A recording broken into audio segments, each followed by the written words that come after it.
in the shadow of China's warring factions draw their battle line. And in the wake of the strife, pestilence and poverty ravage her people. The grim specter of starvation also takes its irresistible toll. Along the Yangtze River in the Yangchao district, thousands of miserable people are trapped between the nationalist and communist troops.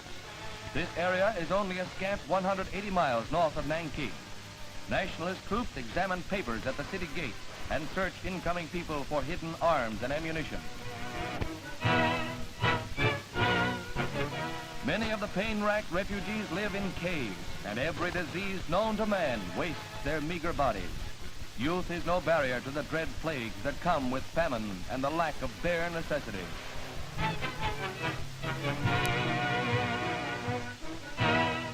Smallpox rages throughout the area, where medical care is almost non-existent, and children die like rats in the gutter. For such pathetic victims of famine as these, America must be generous. Deep in the heart of the Adirondacks, 30 miles from Saranac Lake, a hardy pioneering expedition steers a compass course to the lair of Noah John Rondeau, who prefers the wild scenic beauty of the hills to anything Broadway has to offer. The hard-bitten explorers find the hermit in excellent health after his many years spent in seclusion.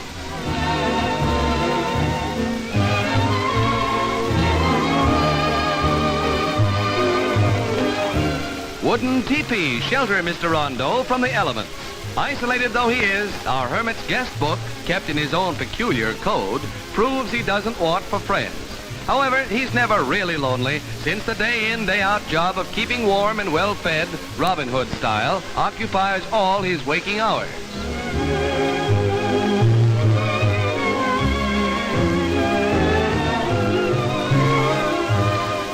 The short order department goes into action, and with a well-earned appetite, a little snack of onions and flapjacks satisfies the inner man.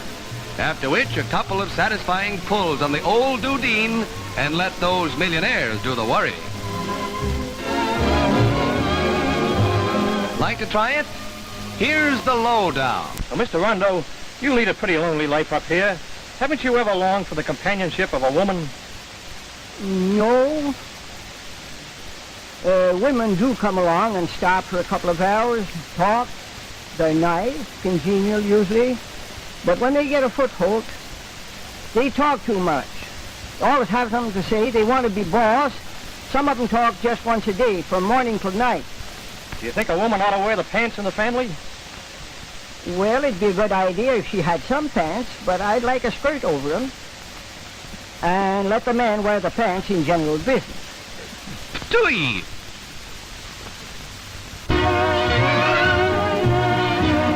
Paul Bunyan and his Blue Ox are honored guests at Port Alberni, British Columbia. The occasion? Why, it's Paul Bunyan Day, tribute to the famed North Woodsman whose exploits are legend, where men get together with saw and axe and cant hooks.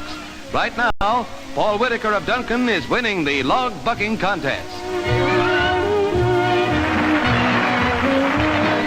Ladies' Day, too. Her form is pretty good, but she's not done with that log yet. No, sir, she's getting a bit cross with this cross-cut.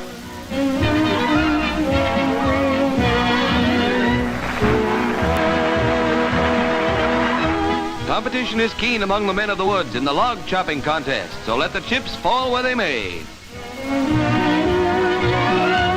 Whitaker wins again.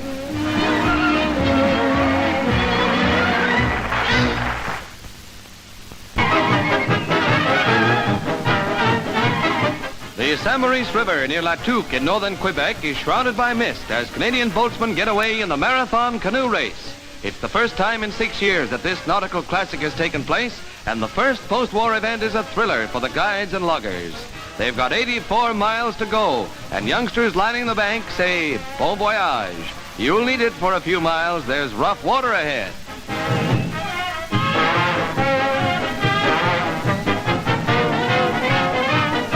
At Grand Peel, where the race ends, they see Leon and Emilien Dautigny finish first, 9 hours and 5 minutes from La Tuque.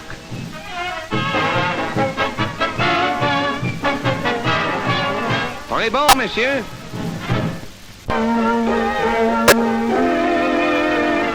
Alexander Graham Bell, inventor of the telephone, is again remembered as the 70th anniversary of the first long-distance call is observed at Paris, Ontario, where this primitive instrument was used.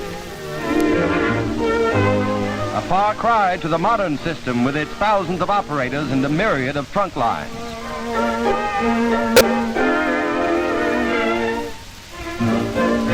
A large crowd is present at the anniversary to hear Mayor McCammon of Paris open the ceremonies. George Dunlop and Reverend Haig took part in that first experiment, which covered 8 miles from Brantford to Paris.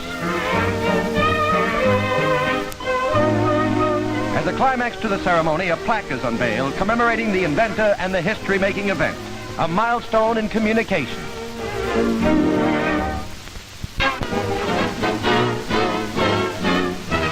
Behind the towering walls of the state-built prison at Joliet, Illinois, hope for the blind is held out by inmates who have offered to donate one or both of their eyes at time of death.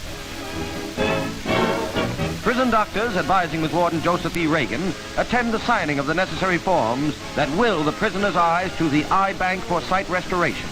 Under this plan, thousands will see again whose corneal afflictions confine them in a prison of darkness and dependence.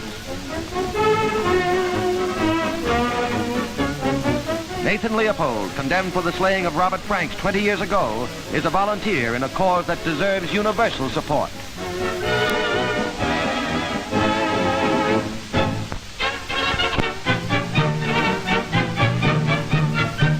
Britishers converge on the town of Romsey for England's outstanding post-war social event, the marriage of Lord Louis Mountbatten's daughter to Lord Brabourne. Lady Mountbatten and her younger daughter Pamela are among the early arrivals. They are followed by the Duchess of Kent and her daughter, Princess Alexandra, youngest of the bridesmaids. The high point, however, is the arrival of their Majesties, accompanied by their Royal Highnesses Elizabeth and Margaret Rose, both bridesmaids. Her Majesty is dressed in French gray with platinum fox furs.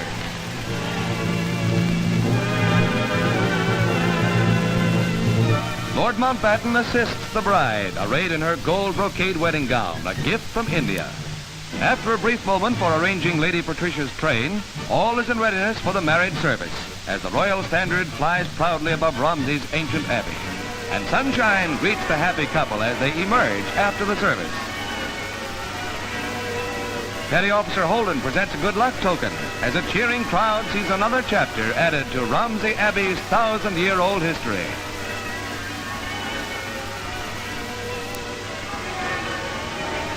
The royal bridesmaids make a charming picture.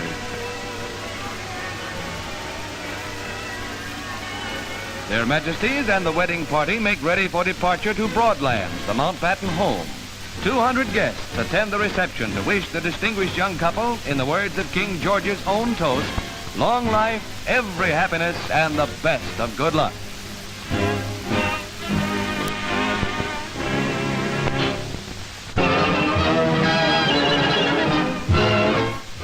As the airmail arrives at Ottawa Airport, a new step in expediting it to the post office is inaugurated. A helicopter is loaded with the bags for the final leg of the trip right into the heart of Ottawa. Aboard the helicopter during its inaugural trip over the Dominion capital with the mail is Deputy Postmaster General Turnell, who guards the mail to make it official.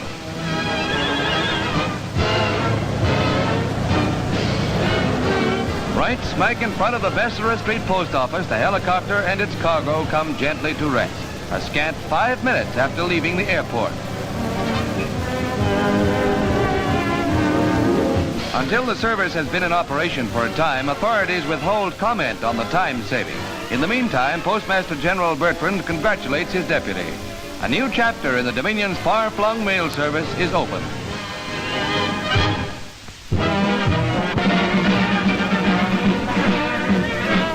An all-time record catch of salmon is in prospect as the salmon start running in British Columbia.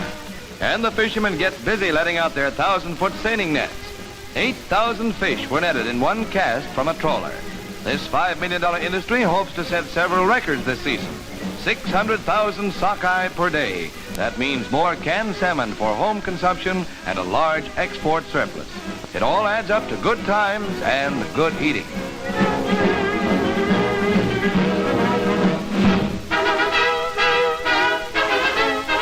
This is a cycle year for the sockeye.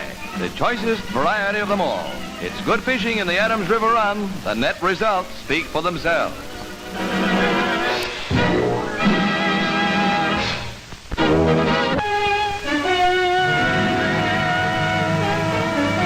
At the Hall of Justice in Nuremberg, history's greatest trial nears its fateful close. Under the most elaborate security precautions, only official cars pass the heavily guarded street barricade. Flags of the victorious Allies, sitting in judgment on the International Military Tribunal, fly over the court building. Supreme Court Justice Jackson, Chief United States Prosecutor, arrives. Credentials of spectators and officials alike are closely scrutinized, for it is amidst a grim and military atmosphere that 21 Nazis are to hear their fate. Sir Hartley Shawcross, British prosecutor, enters as the final rounds of the 10-month trial begin. The prisoners headed by Goering, who shields his face, arrive under guard. The trial started with 24 defendants. One committed suicide, another was excused for health, and one is tried in absentia.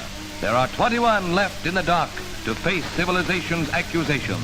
These, then, are the men whose crimes against humanity brought about a trial without parallel in legal annals.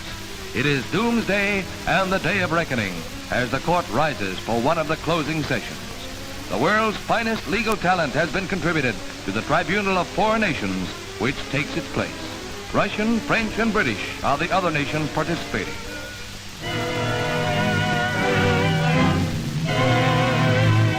The Nazi hierarchy is there to answer for 10 years of plotting of the Ribbentrop, Keitel, and Kaltenbrunner brand, for the Goering and Hess fanatical cruelties, for the whole program of pillage and murder. Now it is civilization's turn to read their monstrous crimes into the record. Murder or ill treatment of prisoners of war or persons on the seas. Killing of hostages.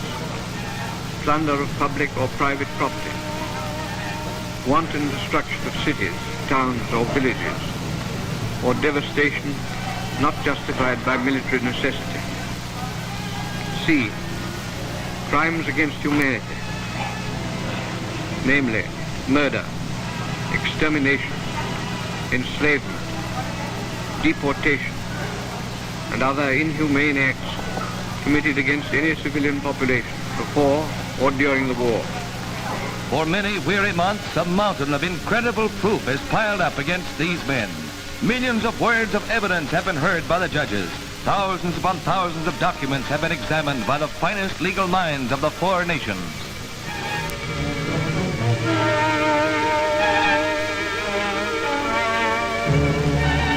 Defense counsel wait with ill-concealed anxiety for the verdict in a trial conducted with scrupulous fairness for the rights of the defendants.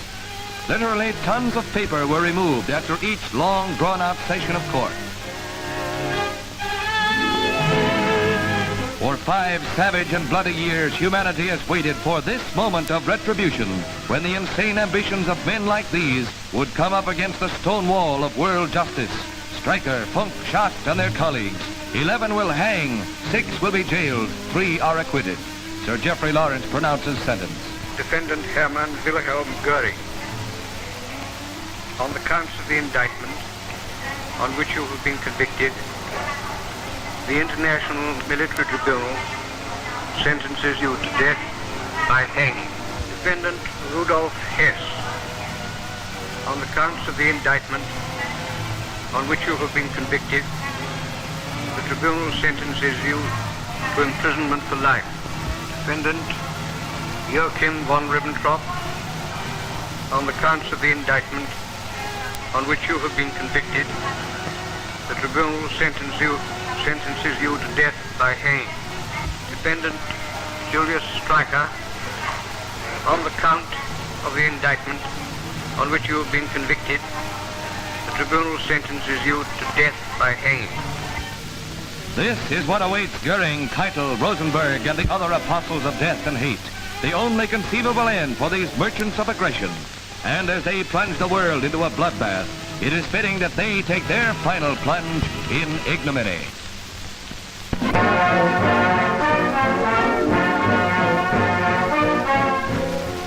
Have their day in the sun, as they do their stuff at Kamloops, British Columbia, after a thorough grooming parade for the cameraman and the crowd.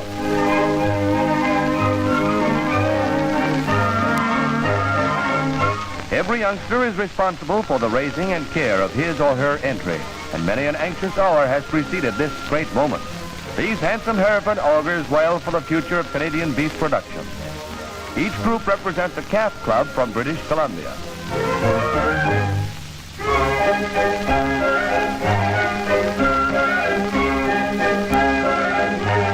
Claire Wood's calf, Buster, takes junior honors, but the champ of the show is a steer from the Earl's Court Farm.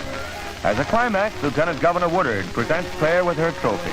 We wouldn't say that bully Claire, or should we?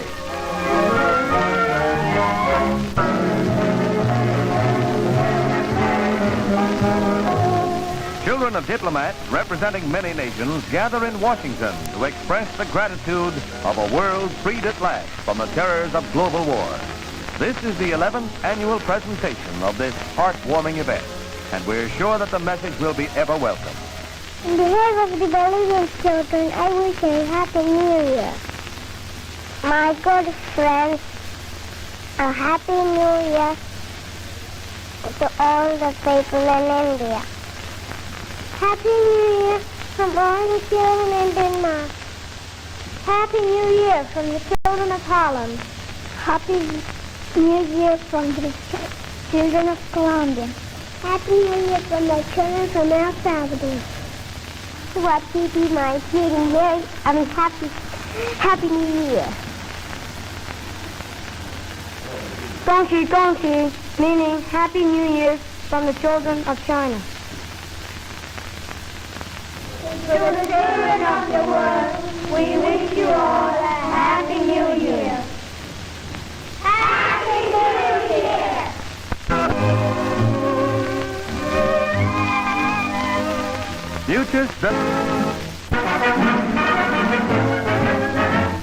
Amid the grandeur of the Canadian Rockies, Banff's Winter Carnival unfolds before a record post-war crowd. And certainly no ice carnival would be complete without the Skater's Waltz. But a real high point in the proceedings is the beautiful exhibition given by Lois Woodworth, one of the Dominion's outstanding figure skaters.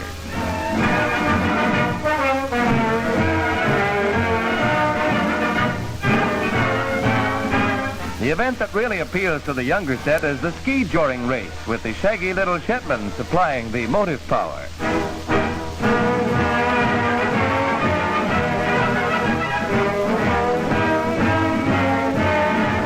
And the winner is Dusty, towing skier Joe Brewster. On Mount Norquay is Canada's toughest downhill slalom course. It's no place for a novice. The pace is blinding, and a snake would break his back trying to get around the course markers.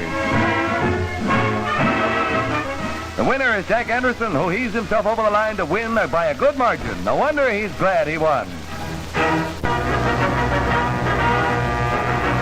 Governor Warren of California joins film notables, including Margaret O'Brien, in Los Angeles for the Oscar Awards. And Myrna Loy is very much on hand at the gala show, as is Ann Blythe.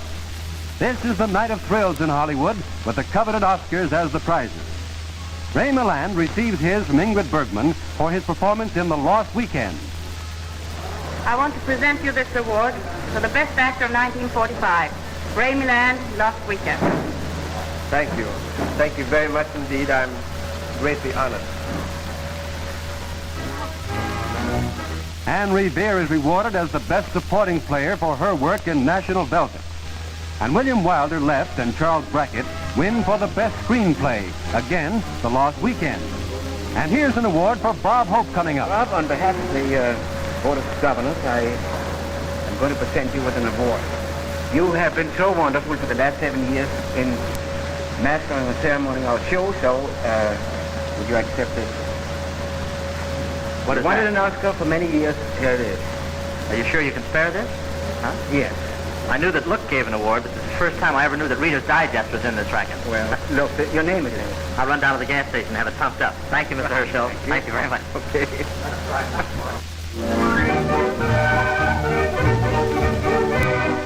Men, including the species of men known as fishermen, are mammals just like the porpoise. But the comparison ends right there.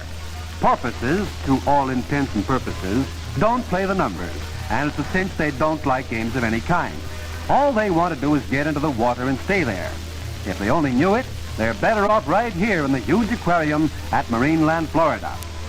Life for Mr. Porpoise resumes the easy tenor of those pre-war days before the war brought a shortage of tourists and the gasoline necessary to get them here. Mr. Turtle is back too, but he's only been back for a few minutes, and there are a lot of things he can't understand.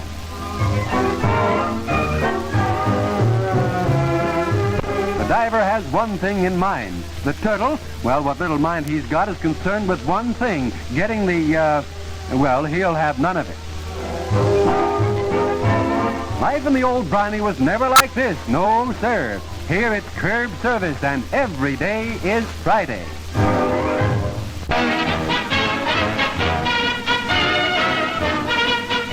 The war may be over for some folks, but not for Bud Abbott and Lou Costello. They receive a scroll from the personnel of Fort MacArthur for their funny capers.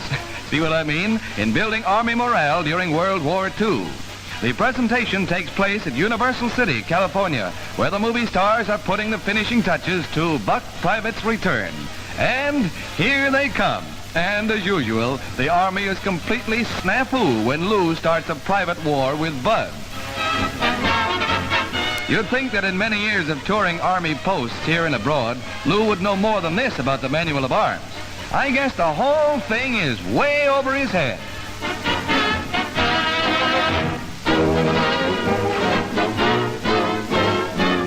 Air transport strikes it rich in Nicaragua. Food and supplies are transferred from Oxcart to DC-3 at La Cumplida Airport. Next stop, a gold mine.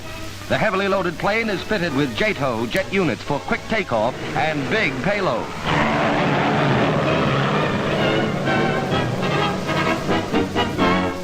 Air transport paved an aerial route to the Ciuna mine deep in the rugged interior of Nicaragua.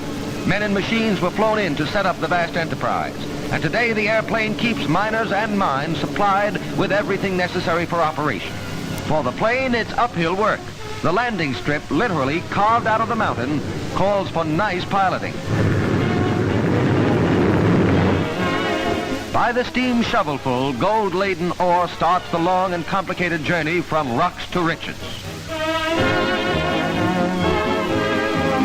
The ore is broken up in huge ball rollers. Next, it passes through the concentration units and then goes through the cyanide reduction tanks. Soon, there's nothing left but gold, symbol of wealth down through the ages.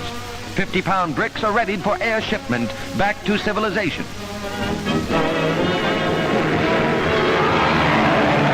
A new road to old riches.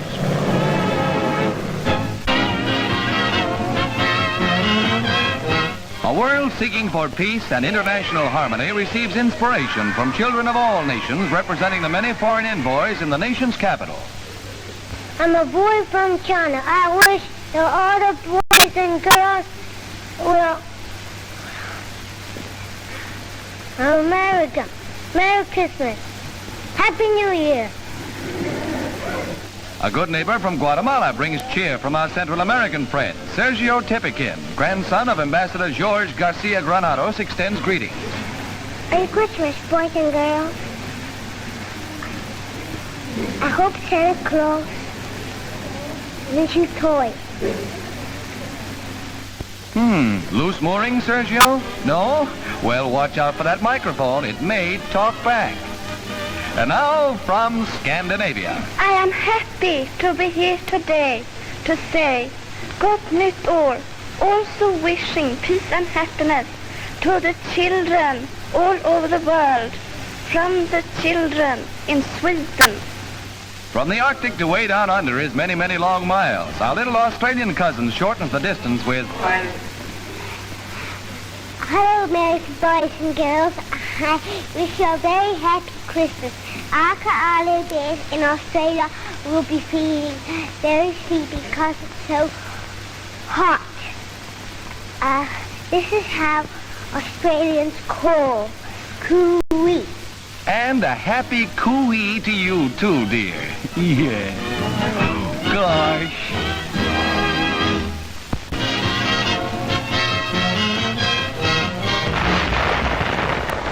One of the log jams is broken on the Nipigon River in Ontario as a record cut of pulpwood starts on its way to the paper mills. This is only a part of more than $20 million worth of lumber that will find its way to Lake Superior during the summer. Cameron Falls is one of the picturesque steps on the journey.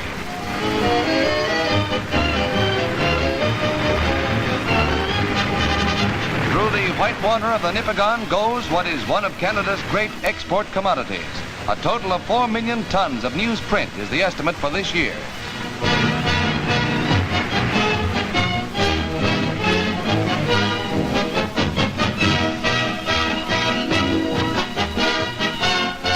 The logs are loaded on steamers for the next step of their journey to the United States. Pulpwood has been truly named the standing gold of Canada.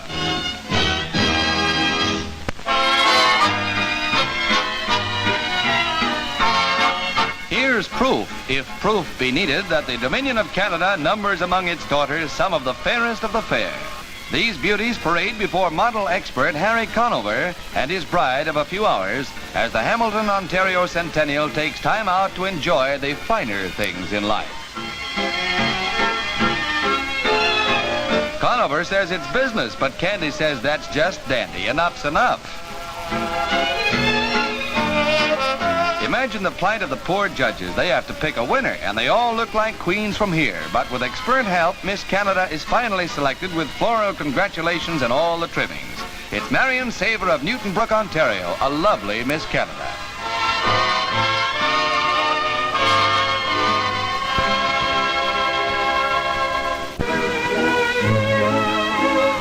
New York's Harvest Moon Ball comes to a glittering end at Madison Square Garden. Here are the finalists in the old-fashioned waltz, still popular with the customers after these many years.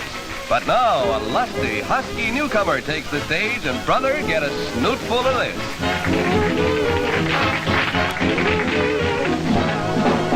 Can't hep cat, this is Jive, man alive. Or is he? Oh, he's not icky, he was rested. So on with these Harvest Moonshines.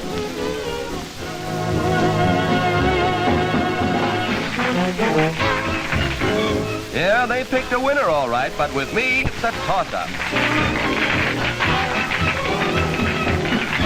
An old sea dog hits port and limbers up his sea leg. His motto is, we have just begun to dance. Clear the decks for action.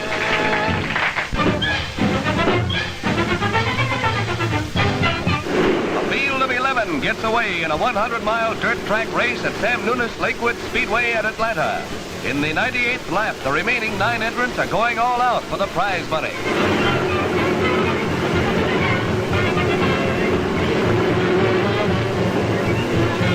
Ted Horn is well up ahead with 2 laps to go, heading into the dusty, tricky number 3 backstretch, while Billy DeMore tries to close the gap.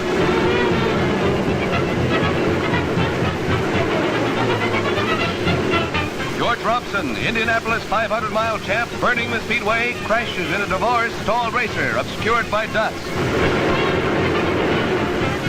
4 cars smash into the ill-fated turn where Robson is run over and killed. The nearly 40,000 spectators swarm onto the track to where the piled-up wreckage strews the course. In addition to Robson, George Barringer, veteran San Antonio racer, was so badly hurt he died shortly after being carried from the field. 2 other drivers were seriously injured.